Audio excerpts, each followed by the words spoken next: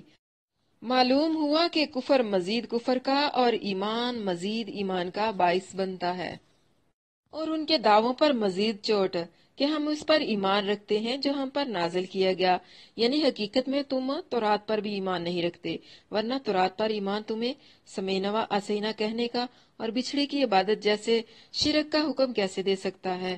کیسا ایمان ہے تمہارا جو تمہیں بری باتوں کا حکم دیتا ہے؟ کہہ دے، اگر آخرت کا گھر اللہ کے ہاں سب لوگوں کو چھوڑ کر خاص تمہارے ہی لیے ہے تو موت کی آرزو کرو اگر تم سچے ہو، اور وہ ہرگز اس کی آرزو کبھی نہیں کریں گے، اس کی وجہ سے جو ان کے ہاتھوں نے آگے بھیجا، جو ان کی کرتوتوں نے آگے بھیجا، اور اللہ ظالموں کو خوب جاننے والا ہے۔ کتنا برا ہے ایمان جو تمہیں حکم دیتا ہے۔ آپ کہہ دیجئے کہ اگر تمہارے نزدیک گھر آخرت کا زیادہ اچھا ہے تو پھر تم موت کی آرزو کرو، لیکن وہ موت کی آرزو کبھی نہیں کریں گے، کیونکہ انہیں پتا ہے اپنی کرتوتوں کا، جو انہوں نے آگے بھیجا ہے وہ اسے بڑی اچھی طرح سے جانتے ہیں، اس لیے ان کا تو ہر شخص چاہتا ہے کہ وہ ہزاروں سال جیے، وہ کبھی بھی موت کی تمنا نہیں کریں گے، اور بلا شبہ یقینا تو انہیں سب سے زیادہ کسی بھی طرح زندہ رہنے پر حریص پائے گا، اور ان سے بھی جنہوں نے شرک کیا، ان کا ہر ایک چاہتا ہے کاش اسے 1000 سال عمر دی جائے، حالانکہ یہ اسے عذاب سے بچانے والا نہیں کہ اسے لمبی عمر دی جائے، اور اللہ خوب دیکھنے والا ہے جو کچھ وہ کر رہے ہیں۔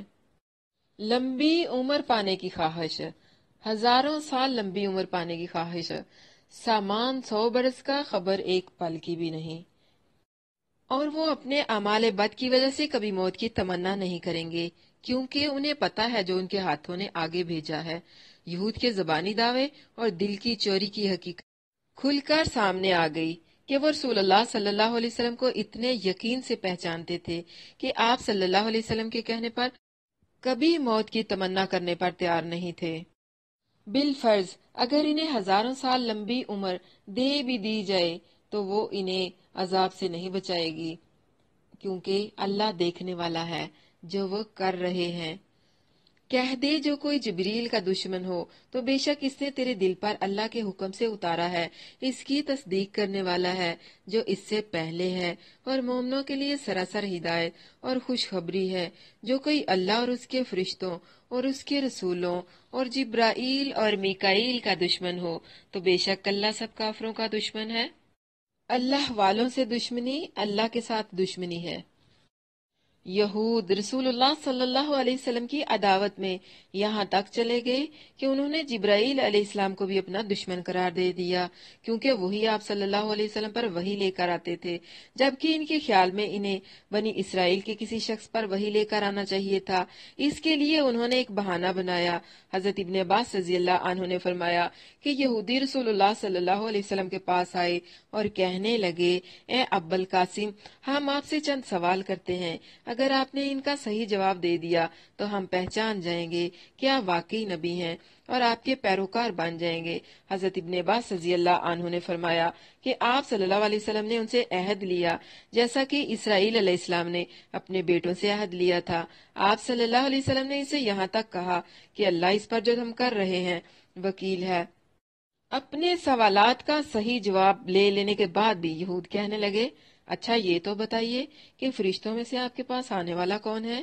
کیونکہ ہر نبی کے پاس کوئی نہ کوئی فرشتہ خبر لے کر آتا ہے، یہی آخری بات ہے، اگر آپ بتا دیں تو ہم آپ کے پیروکار بن جائیں گے۔ آپ صلی اللہ علیہ وسلم نے فرمایا، وہ جبرائیل علیہ السلام ہیں۔ انہوں نے کہا، وہ تو لڑائی اور جنگ لے کر اترتا ہے، وہ تو ہمارا دشمن ہے، اگر تم میکائیل بتاتے تو ہم ایمان لے آتے، کیونکہ وہ بارش اور رحمت لے کر آتا ہے۔ تو اللہ تعالیٰ نے فرمایا، من کانا عدو لجبرائیل، جو کوئی جبرائیل کا دشمن ہے، جو ایک کا دشمن ہے وہ سب کا دشمن ہے۔ اسی طرح صحیح بخاری میں ہے، حضرت عبداللہ بن سلام رضی اللہ عنہ نے آپ صلی اللہ علیہ وسلم سے 3 سوال پوچھے۔ آپ نے فرمایا، مجھے ابھی ابھی جبرائیل علیہ السلام نے ان کے جواب بتائے ہیں۔ تو وہ کہنے لگے، وہ تو فرشتوں میں سے یہود کا دشمن ہے۔ اس پر اللہ کے رسول صلی اللہ علیہ وسلم نے اس آیت کو تلاوت کیا اور بلا شبہ یقیناً ہم نے تیری طرف واضح آیات نازل کی ہیں اور ان سے کفر نہیں کرتے مگر جو فاسق ہیں، اور جب کبھی انہوں نے کوئی عہد کیا تو اسے ان میں سے ایک گروہ نے پھینک دیا، بلکہ اکثر ان کے ایمان نہیں رکھتے۔ کھلی نشانیاں دیکھ لینے کے باوجود بھی انکار کرنا فاسقوں کا کام ہے، فاسقین کا کام ہے۔